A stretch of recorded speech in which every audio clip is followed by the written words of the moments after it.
Wasn't that exciting? I wonder what she'll choose. Do you think she'll go male or female?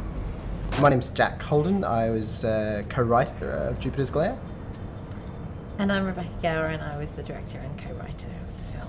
So we are set in a world not dissimilar to London, where in this world everybody is born gender neutral, and when you get to the age of your mid-teens, you have to decide whether you will be male or female.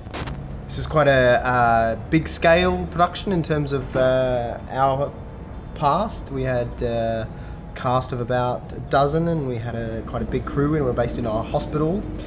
So it was a rush, a big long day, big long night, but we had a lot of fun, and I think a lot of people enjoyed themselves. We were pushed, we were extremely pushed. We had to cut 2 scenes at the last second, but we enjoyed it thoroughly, yeah. And I think actually that was actually improving the film when we cut those scenes, and that was mainly because it was 11 o'clock at night and there was a fire alarm, so that meant that we could not do those scenes. I predominantly work in advertising, so I was just desperate to do a narrative piece, and I had the facilities in order to get equipment and crew, and we decided that we would enter in.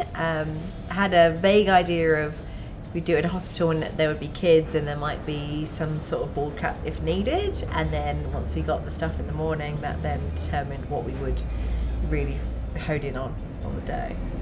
I think with anything like this there's always a learning curve, and I think that's the beauty of actually getting out there and doing something.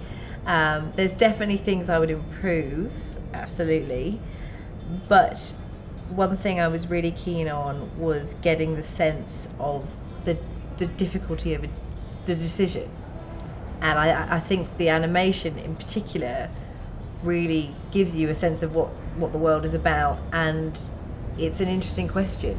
And I think one thing that we've had is a really good response from people going, what an interesting idea, I'd never really considered that before. So in that sense I think it's a success for sure.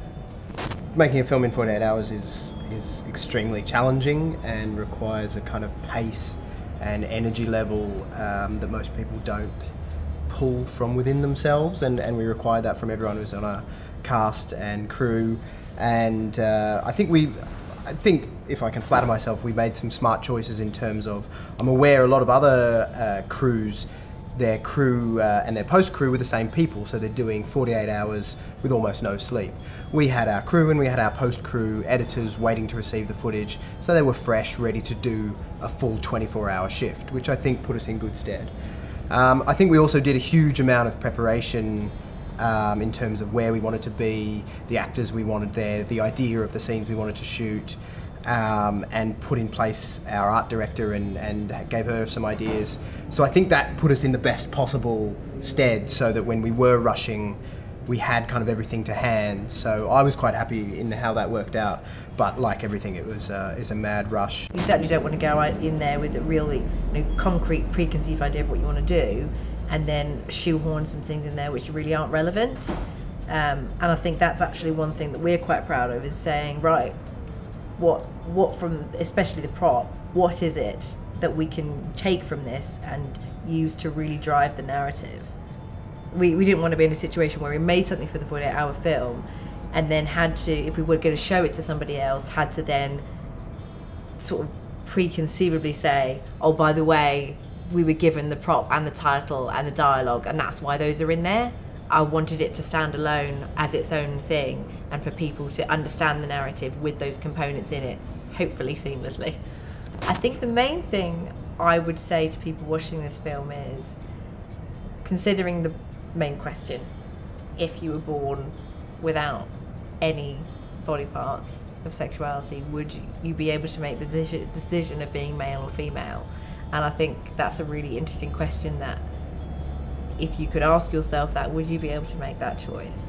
So if you go away from this film thinking about that in any sense, then we've achieved what we wanted to achieve.